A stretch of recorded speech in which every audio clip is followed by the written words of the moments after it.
Assalamualaikum warahmatullahi wabarakatuh. Selamat pagi, selamat siang, selamat malam semua. Perkenalkan, saya Ari Nusaka. Saya adalah mahasiswa dari Institut Setiami. Hari ini saya akan mempresentasikan definisi etika administrasi publik dalam konsep atau teori. Oke, kita langsung masuk slide. Yang pertama, sebelum kita masuk pada definisi etika administrasi publik sendiri, ada banyak anggapan nih di masyarakat mengenai etika administrasi publik itu. Nah, dari semua banyaknya anggapan itu ada satu pertanyaan. Kenapa banyak pandangan bahwa praktik pemerintahan yang memegang teguh etika itu sangat penting?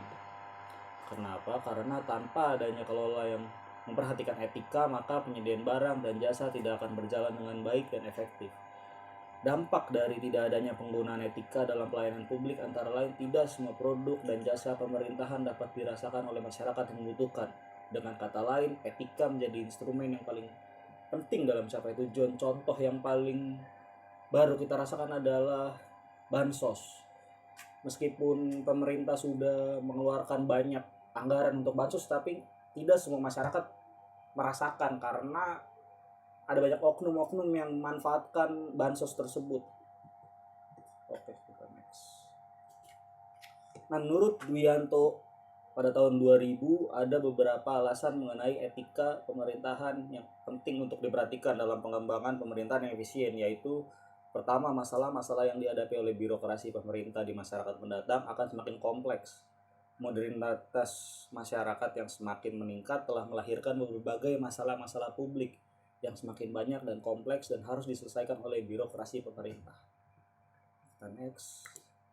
Etika publik merupakan refleksi tentang standar atau norma yang menentukan baik atau buruk, benar atau salah perilaku, tindakan dan keputusan untuk mengarahkan kebijakan publik dalam rangka menjalankan tanggung jawab pelayanan publik. Terkait hal tersebut, ada 3 fokus utama dalam pelayanan publik, yakni etika publik menekankan pada upaya untuk menciptakan pelayanan publik yang berkualitas dan relevan. Yang kedua, sisi dimensi reflektif etika publik berfungsi sebagai bantuan dalam menimbang pilihan sarana kebijakan dan alat evaluasi yang mempertimbangkan konsekuensi etisnya. Yang ketiga, modalitas etika menjembatani antara norma moral atau apa yang seharusnya dilakukan dan tindakan faktual. Next. Bicara mengenai etika publik tidak bisa hanya berhenti pada norma moral, tapi juga harus memperhitungkan dimensi etika publik lainnya. Adapun etika publik memiliki 3 dimensi, yaitu yang pertama dimensi kualitas pelayanan publik, yang kedua dimensi modalitas, yang ketiga dimensi tindakan integritas publik. Next. Jadi etika publik atau administrasi publik dapat disebut juga etika pemerintahan karena penekanannya pada etika para aparatur negara dalam memberikan pelayanan publik kepada masyarakat. Menurut Sumaryadi pada tahun 2010, etika pemerintahan mengacu pada kode etik profesional khusus bagi mereka yang bekerja dan untuk pemerintahan. Etika pemerintahan melibatkan aturan dan pedoman tentang panduan bersikap dan berperilaku untuk sejumlah kelompok yang berbeda dalam lembaga pemerintahan, termasuk para pemimpin terpilih seperti presiden, menteri, DPR, staf politik, dan pelayanan publik.